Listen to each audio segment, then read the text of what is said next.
এশারের নামাজ বা জামাত আদায় করে মসজিদের মধ্যে মিলাদ কিয়ামের মধ্যে শরীক হয়ে মুনাজাত করে জিয়ারত করবেন।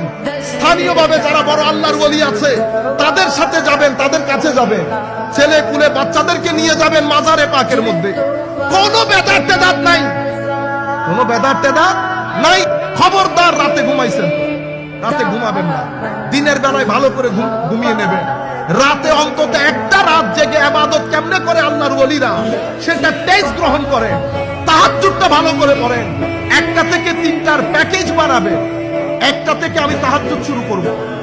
8 রাকাতের তাহাজ্জুদ হবে, 3 রাকাত সালাতুল বিতির হবে। আগে যদি চান সালাতুত তওবা পড়তে তাও করতে পারেন।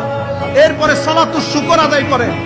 এরপরে লা ইলাহা ইল্লাল্লাহ জিকির করেন, দরুদ শরীফ পড়েন, আলহামদুলিল্লাহ, সুবহানাল্লাহ, আল্লাহু আকবার, তাসবিহগুলো পড়েন। একটু করে কোরআন শরীফ পড়েন। ঘুম না আসতে আল্লাহর দরবারে মুনাজাত করেন। কেঁদে কুটে একাকার করে ফেলেন। কান্না না আসলেও অন্তত আধা ঘন্টা আল্লাহর দরবারে চান।